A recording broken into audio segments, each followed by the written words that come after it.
ka humb jetën një shok.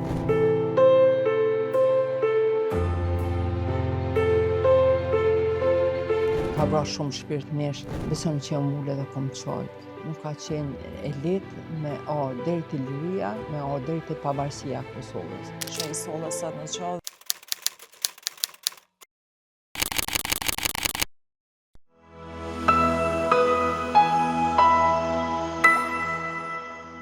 Përshëndetje shikues të emisionit Zgjohu, kënaqësi të takohemi edhe sonte. Po sot në studion e Zgjohut kam një musafiri shumë të veçantë. Zonjën Time Kadria, i deputete e AK-s. Sot do të dëgjojmë një rrëfim komplet ndryshe. Do flasim për luftën, për fëmijërinë dhe për përvojat e saj me ushtarët e ushtrisë qëllimtare të Kosovës.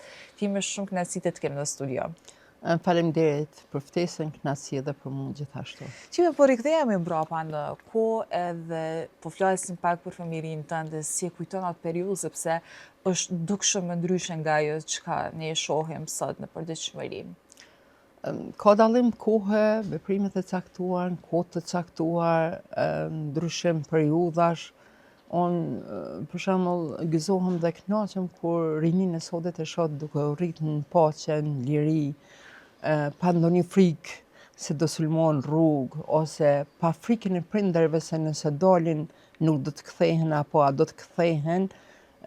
Gëzohem kur maturantët i shoh se po festojnë mbrëmjen e maturës, ashtu të veshur bukur, duke performuar nëpër sfilata, duke u kënaqur që po e kryjnë një periudhë tjetës dhe po vazhdojnë një periudhë tjetës.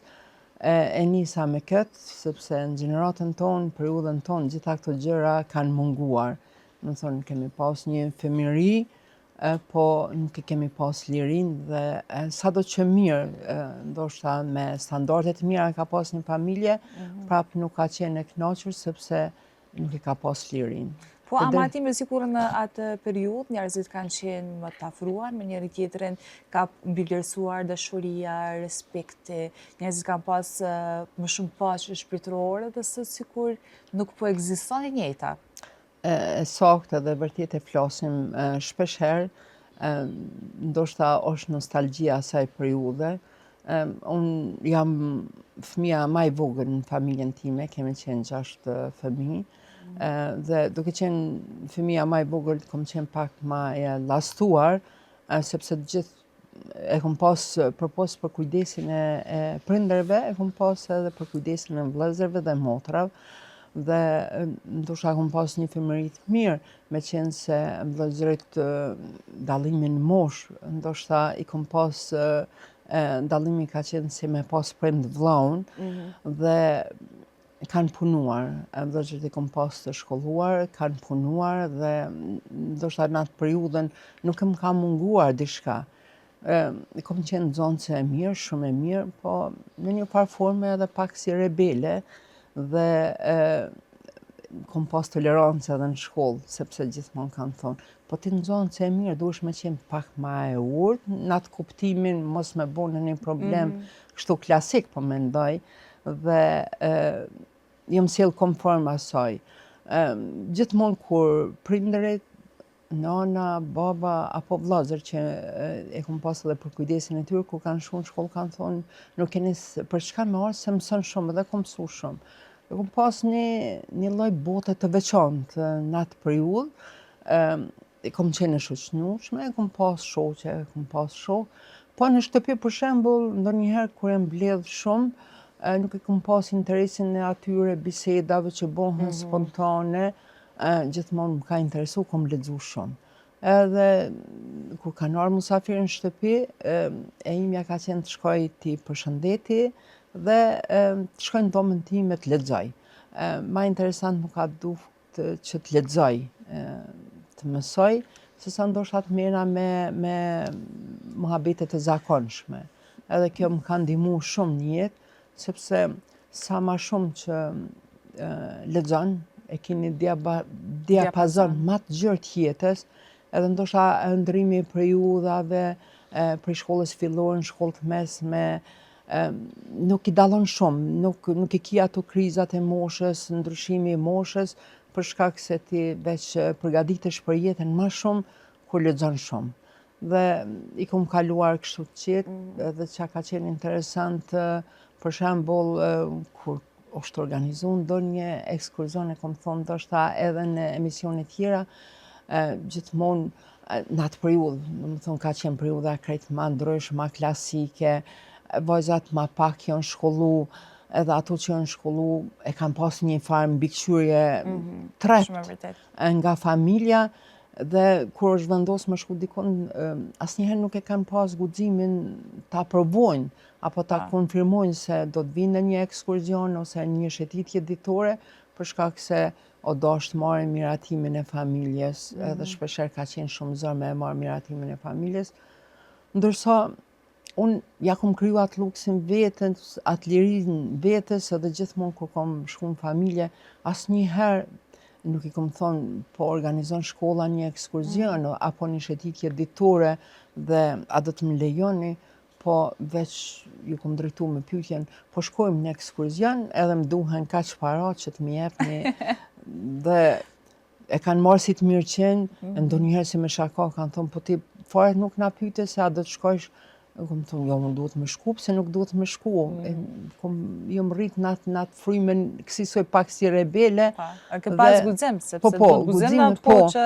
Edhe gjithmonë është miratue, kom marrë si të mirë qenë. Ose në atë periudhën kur kom kry shkollën fillore, o dosh me vazhdu në shkollën e mesme, plot vajzat asaj kohe kanë pas sfiduse, ndoshta kanë qojt, kur kemi folë neve, na nuk e dim se a do të na lejon prindrit me vazhdu shkollimin e mesëm, apo do të ngelim në shtëpi, mu kanë dhim, e kom thonë si është e mundur kjo, sepse unë asë që e kom diskutu.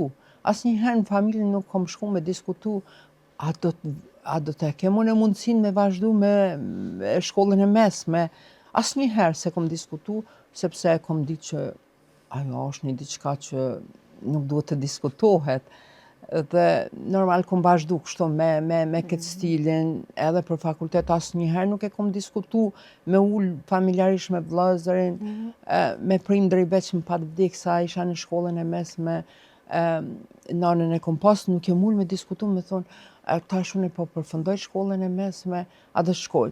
Edhe pse atëherë në shkollë të mesme veç filluan këto protestat e 81-shit, kom fillu në ato angazhimet, pjesëmarrja në protesta, dhe kështu e kom vazhdu rrugtimin tim, pa pas frikë se a do ta kem ndonjë barrierë nga familja për të vazhduar me tej. Po, vetëm se gjeneratat e reja, nëse shohin këtë intervista, ata duhet ta dinë që ta bësh këtë jetë për cilën ti po flet, në atë kohë është dashur shumë guxim. Po, sepse atëherë ka qenë shumë ndryshe. Po, e saktë e vërtet është, ndoshta jam ndërtu si karakter, thash kom lexu shumë, jam ndërtu fuqishëm si karakter vet, dhe e kom thonë, pse duhet të diskutohet kjo. Ajo çka ka qenë e imja, ka qenë që unë duhet të me mësu shumë, edhe kom pas gjithmonë mendje që edhe sot ju japi këshilla gjithë secilit, qoftë djalë, qoftë vajzë, e them duhet t'ja përkushton jetës tuaj, karrierës tuaj 4 vjet në mënyrë që periudhën tjetër të jetës ta kesh një pavarësi, sepse mendoj që kur e ki një pavarësi ekonomike, ti ki gjitha pavarësi tjera.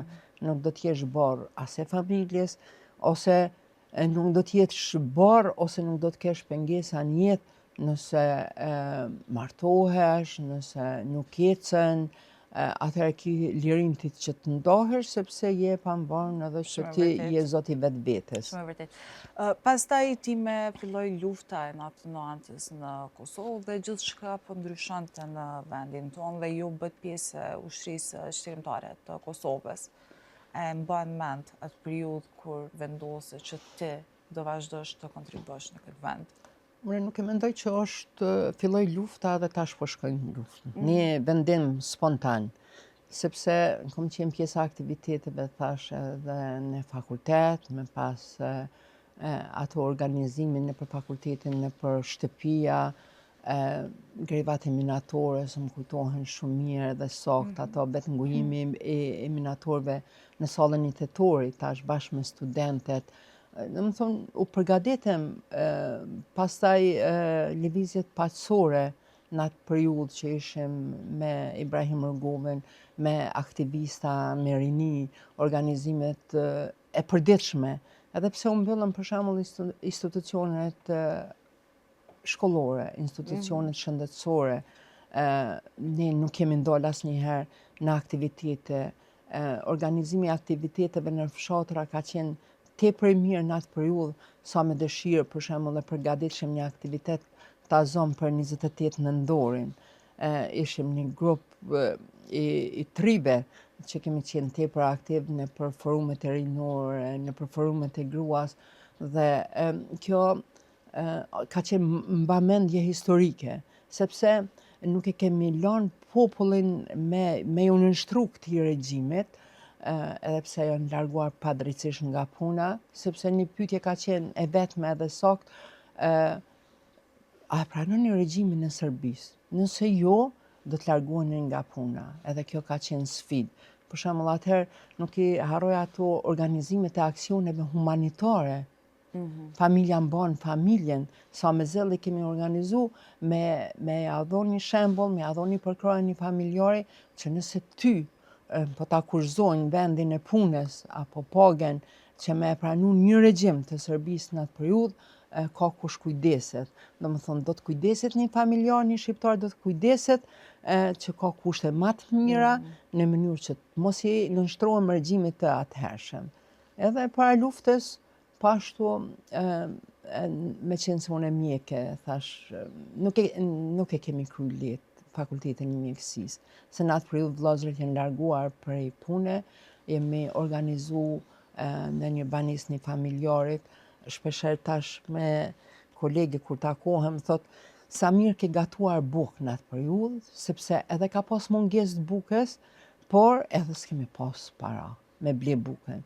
Edhe qysh në mënyrë që të mos e ndërprejmë rrugtimin edukative arsimor, për shembull unë kam gatu bukë, sot më thonë gatuj bukë, kom harru. Po në atë kohë kushtet edhe rrethonat ma kanë imponu që ka qenë ka pas kosto ma të vogël ne si grup që kemi banuar bashkë me gatu një bukë me hongër se sa me ble bukë. Edhe jemi gjenë në kësi forma, kemi gatuar vetë, kemi marrë ndoshta prej familjes, ato pak gjana ushqimore kemi nda me familjen, kemi marrë dhe kemi përgadit. Dhe kështu kemi qenë të sfidume, nuk ka qenë fare lehtë. Beso që kanë do, tash, vëllezërit i kom pas të shkollumes, kanë ngel pa punë. Po atë shpak sa kemi pasur jemi mundu me ndo, unë si studente, ata në shtëpi, ka pak në mënyrë që të kalohet muaji dhe të mos ta ndërprejmë rrugtimin shkollor, të mos ta ndërprejmë rrugtimin universitar. Dhe çuditem sot me të rinjet dhe të rejat që i kanë luks kushtet. Ndonjëherë thonë, kur diskutojmë me profesorat, thonë, ma përpara kanë telefonat e mirë në nxënësit në shkollë të mesme se sa profesorat. Më thonë, i kanë çdo gjë, edhe ju mungon ai vullneti dhe dashnia që me arrit diçka profesionalisht, që është bazë e një mirëqenie sociale, që është bazë e një jete më gjatë. Dhe po ashtu jam angazhue në shoqatën humanitare Nën Tereza, si mjeke e re, duke dashur që me ndihmu popullit, me ndihmu qytetarëve që s'kan pas kohë me marrë shërbime shëndetësore. Më thonë, s'ka qenë spontan që ti ke vendosur, më thonë, ka qenë vazhdimsi e angazhimit edhe aktiviteteve që me pas kom vendosur me qenë pjesë ushtrisë lirimtare të Kosovës. Paraprirëse gjitha këtyre zhvillimeve kanë qenë, për shembull, vrasja e Hakif Zeynullahit, Edmond Hoxhës, e Zahir Pajazitit, me pas vrasja në kufi e Luan Haradinit, e Ardian Krasniqit. Domethënë, këto ishin shkëndijat e para që nuk mundem mo me lëvizje paqësore, nuk do të arrim asgjë, dhe që me këtë regjim që i ka nisë të gjitha luftarat në Ballkan, Sloveni, Kroaci, Bosnë dhe Hercegovinë, Nuk mundesh me u shkurrizu në mënyrë patësore, po që i vetmi shkurrizim mundet me ndodh me luftën e armatosur. Me pas marrë si Ashorajve, marrë si Haradinajve, kjo ka qenë dhe unë me gjithë ata shokë që kemi rrugtu për një periudhë gjatë në për aktivitete, veç jam bashku krejt spontan. Më pyesin shpesh, s'po t'lo me bo këtë pyetje, thonë se ke marrë miratimin e familjes. Unë e kom pyet nanën tepër spontan. I kom thonë, nanë po shkoj.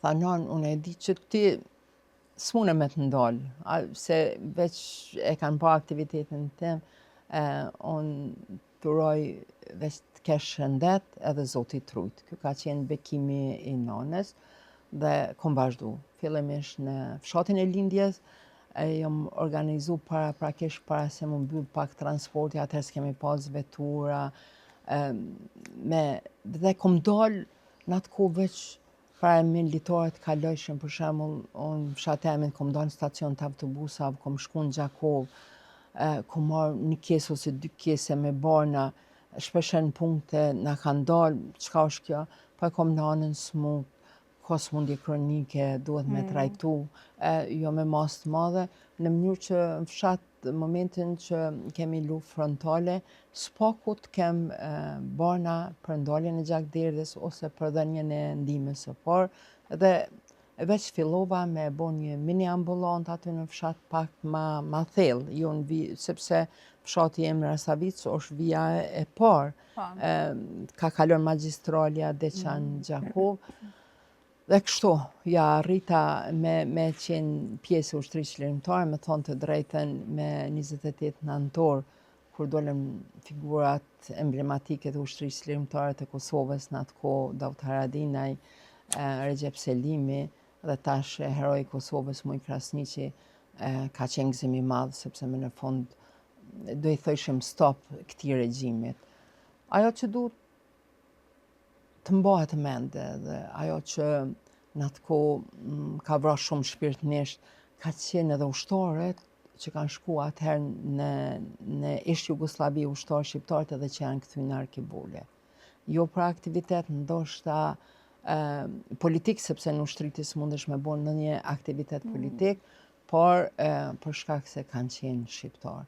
Më thonë gjithë kjo, rroja, burgosja, demonstrata, vrasja njerëzve, burgosja e njerëzve, aktivitetet shumë fishta, angazhim i gjatë i këtij populli për të arritur lirinë, ka bo edhe kam qenë e lumtur momentin që kam qenë pjesë e ushtrisë lirimtare të Kosovës dhe që kom vazhdu këtë rrugë tim deri në lirinë e Kosovës. Mirë, ti me do ndalim edhe do i flasim pak historitë dhe përvojat në periudhën e luftës. Në emisionin e Zgjoja kam shumë të rëndësishme t'ju tregoj njerëzve që në këtë vend nuk ka arrit gjithçka shumë lehtë, sepse njerëzit që shoh sot që kalojnë në sfidat dhe dorëzohen në jetë, dhe kemi shumë të rëndësishme t'i motivojmë njerëzit që në atë kohë është dhënë shumë. Keni përjetuar momente jashtëzakonisht rënda që ne sot ta gëzojmë lirinë, dhe sikur njerëzit sot fatkeqësisht po e marrin pak si kur të mirëqen lirinë që ne e kemi sot, por po harrojnë atë kontributin e juaj me vitet e tona dhe ato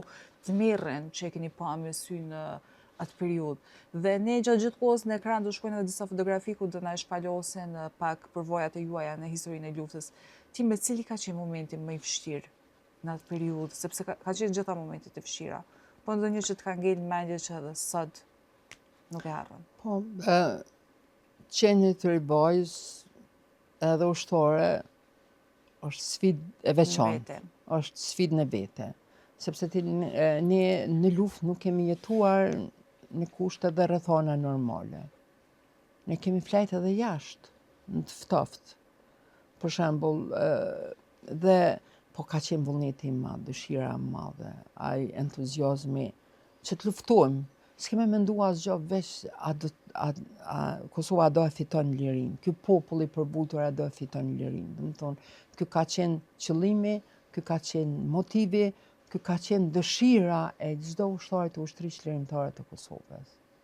Me i pa djemë të ri, vajza të reja, me atë entuziazmin, me dëshiren, duke shku në vijat para të frontit, duke shku në front, duke këndu. duke ditë se me çfarë ushtrie kemi të bëjmë dhe cili ka qenë armatimi i ushtrisë serbe në raport me punën vullnetare, me dëshirën vullnetare, angazhimin vullnetar, ka qenë e pa imagjinueshëm ku e kanë marrë këta 33 forcën, ku e kanë marrë guximin që mu përball me një makineri të tërë. Për shembull nesër po përkon. Përkujtohen të vramë të kufi që kanë shku për shembull në Slop, në Hereq, në Dujok, që kanë shku me marrë armatim dhe kanë rënë prit. Është një numër i madh i trenve, domethënë për armatim. Masakra që bën popullatën civile kemi tash 27 prillin, që është masakra, ndër masakrat më të mëdha që u bë në meje të Gjakovës. Kemi shumë të vrarë, shumë të masakrume. Nuk ka qenë e lehtë. Nuk ka qenë e lehtë me ardhur deri te liria, me ardhur deri te pavarësia e Kosovës. Tash populli jon ka rrugtuar gjatë. Të flasim me vite burgosjet politike që janë bë. Veç pse ke guxu me kërku liri, veç pse ke guxu me shkru që dëshirojmë Kosova Republika atëherë, ato që u shkryshin nëpër morale, nëpër mure, veç Kosova Republik, njerëzit janë burgos me vitet e tona, janë rraf, janë maltretuar, ka njerëz që kanë dhënë shumë për këtë liri që ne po e gëzojmë. Dhe mu vjen keq nëse nuk e lartësojmë figurat e çdo herojt të Kosovës. Po edhe të gjallëve që kanë dhënë shumë për vendin, sepse historia që harrohet përsëritet. Edhe unë e lut Zotin që asnjëherë të mos përsëritet ajo dhe nëpër çka ka kaluar Kosova. Ne duhet ta mbrojmë historinë tonë, ne duhet ta mbrojmë, ta vlerësojmë luftën e ushtrisë lirimtare të Kosovës. Jemi krenar për ata djemë dhe vajza që kanë rënë në altarin e lirisë. Ti çmojmë edhe ti vlerësojmë invalidët e luftës që kanë dhënë gjymtyr edhe gjak për këtë liri. Po, ti vlerësojmë edhe gjithë veteranët që kanë kontribuar dhe për asnjë moment nuk ju kanë ndalë luftës për me sjell lirinë. Askush nuk e ka ditë që në momentin që kom shku në luftën, e nuk kom mujt me ditë që unë kom e shpëtu. Sepse përpos që kom qenë mjeke, kom qenë edhe ushtare. Kom qenë vijat e para të frontit, aty bashkë me ushtarët, edhe sot kom mujt mos me qenë këtu në studio. Dhe një veçantë që po e them për herë të parë me një të burgosur që ka qenë në burgun e Dubravës, që është nga komuna Deçanit, s'po e them me emër, e ka thonë në një tregim të thënë që jom befasuar, tha kur na kanë ardhur pakot familjare në burg, që i kanë qenë ndoshta motra, dajt, tezët, ushqim që u kanë dërguar, i kanë pranuar këto pako, po nuk kanë leju që të sjellen para. Edhe ai tregoj që është një tip për humorist tash që e kemi shok shumë të mirë, që e thot me sportivitet, dhe tha një hall e kishte një pako, edhe në atë pako i kishte atëherë 100 marka që kanë qenë. Edhe pas kanë pas standard këta në për burgjet e ushtria serbe, gardianit aty, që nëse kanë qu pare, ka pas forma tjera, nëse janë konë 40 marka, të kanë thirë edhe të kanë rej 40 rrafje me shkopi gome i kanë rej. Tha edhe ku i kom pa, thash, hallën pas keni mu. Në atë kuptimin se thash edhe me njëherë kanë thirë edhe kanë maltretu.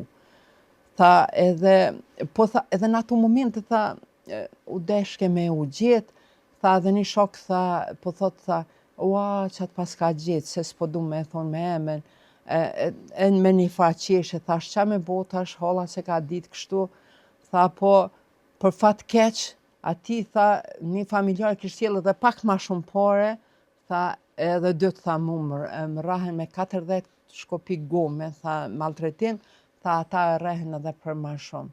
Dhe më thonë, në çfarë logjike ka funksionu regjimi i Serbisë?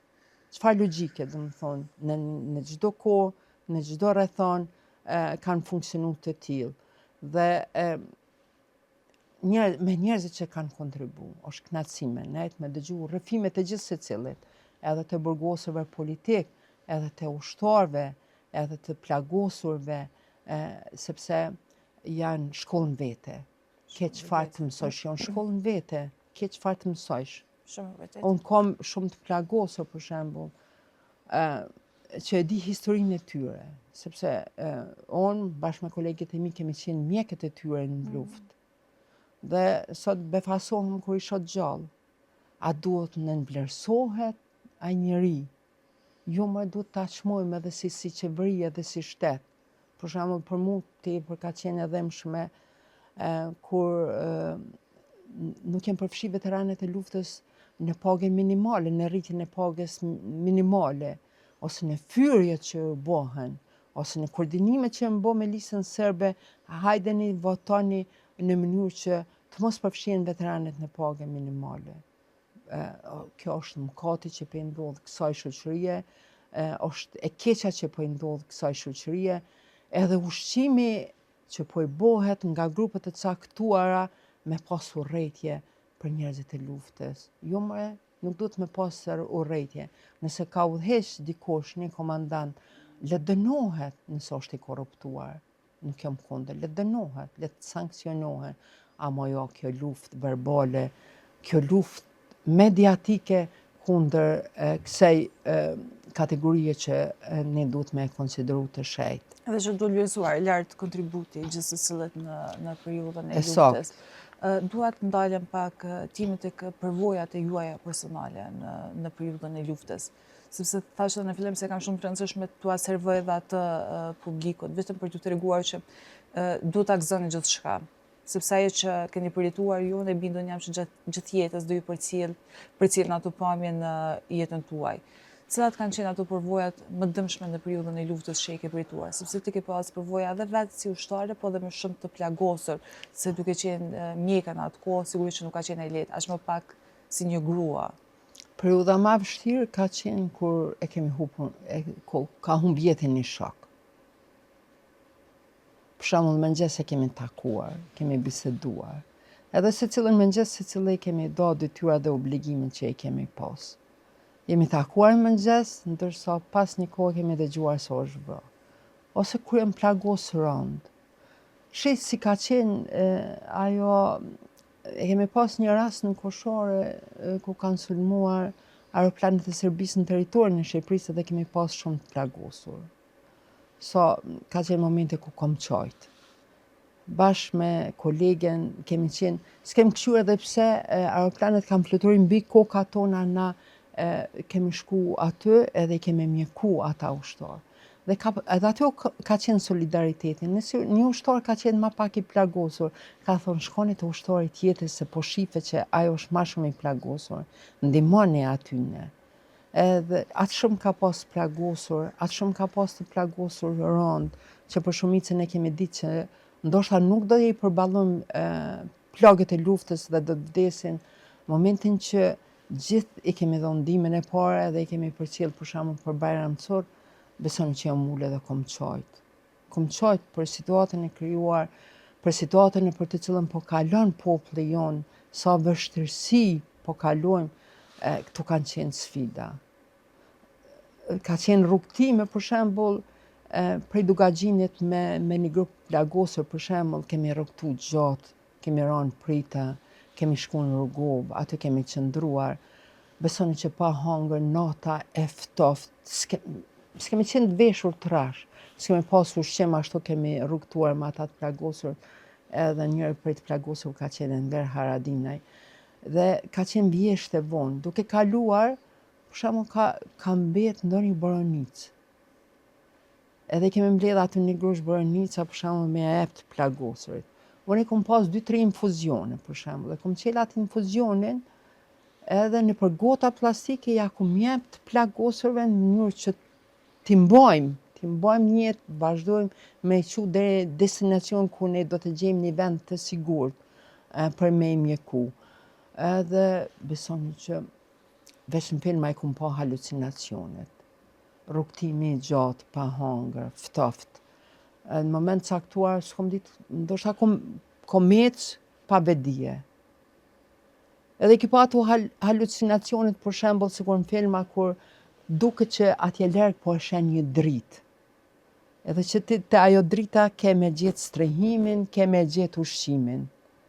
Edhe ki ecë kështu, po edhe aty ka qenë ai solidaritet, edhe pse ushtarët e lodhur, për shembull, ja mundu me i bartë plagosurit, mos me mbet plagosurit.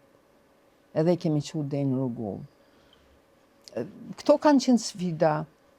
S'kemi pas veshjet mjaftueshme, nuk kemi pas ushqim të mjaftueshëm, nuk kemi qenë as natë sigurt se rrugtimet e gjata nëpër bjeshk, sot me që hecin për shembull për stil ose për trend, i kanë këto veshjet e posaçme për shembull me hec.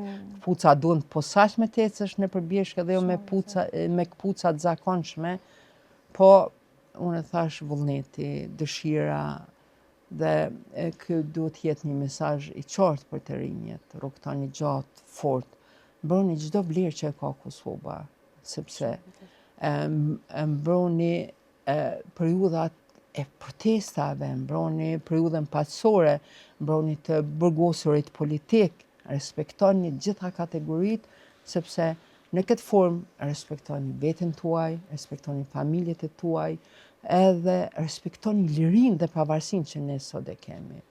E kisha pas një mesazh për njerëzit, ndoshta të indoktrinume, ndoshta që po shkruaj mesazhe me këto mesazhet fake që fynë. Kodo, politik, jashta politike, nuk është traditë e shqiptarëve kjo.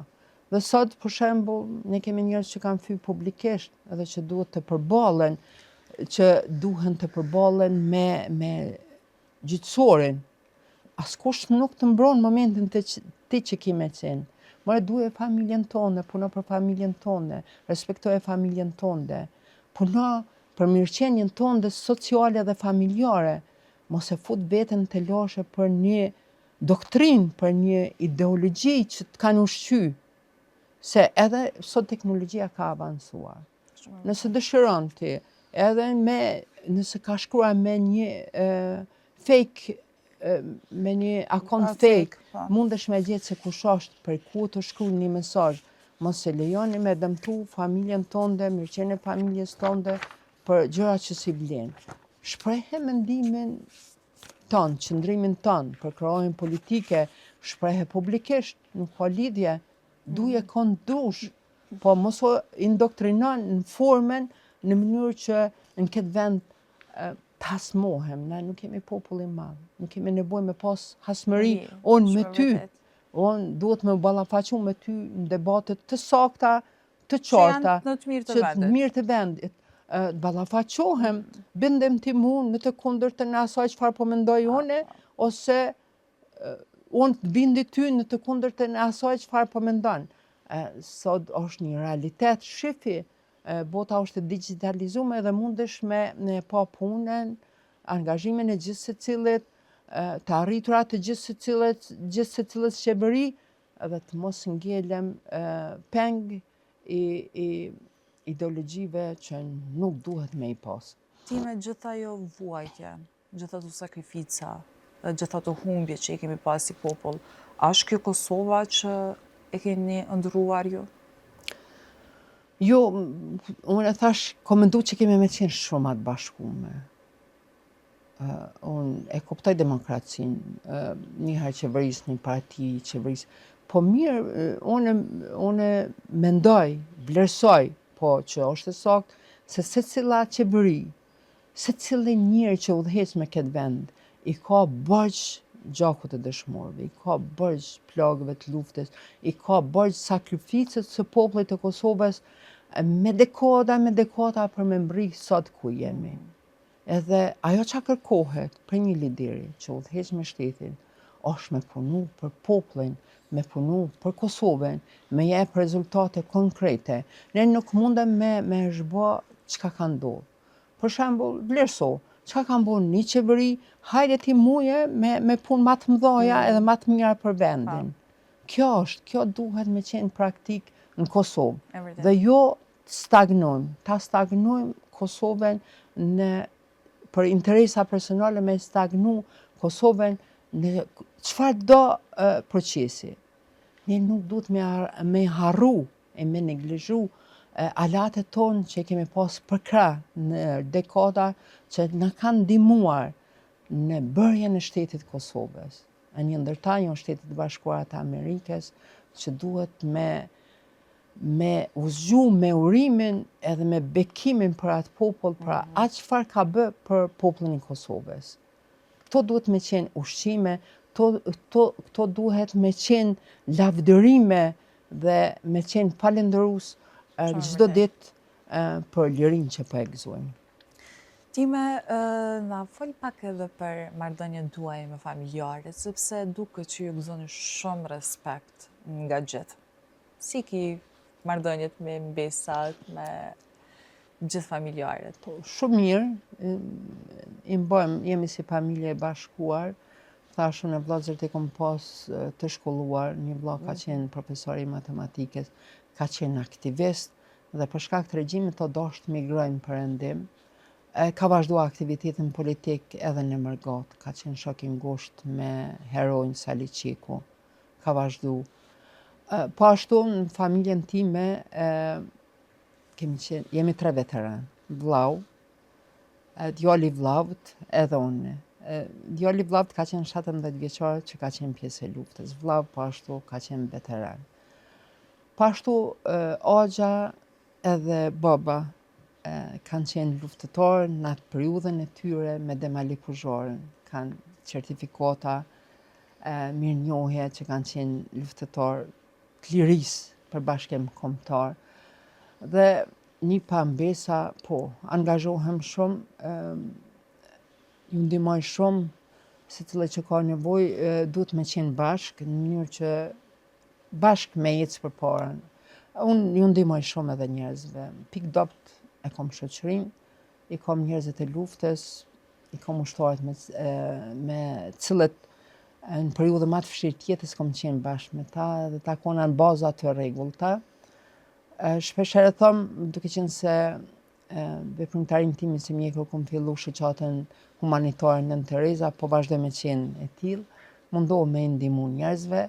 S'ka ditë që më telefonojnë njerëzit që kanë halle, vinë për vendeve rurale, nuk e kanë në mjek njohon, edhe unë i falenderoj gjithë mjekët që kanë konsideratën kur i ftoj, edhe i thirrin telefon që me respekt i ndihmojnë pacientat, e kanë obligim e kryjnë me përkushtim edhe ata punën, po familjarët kërkojnë ta kenë një besim ose ta kenë një përkrahje shpirtënore.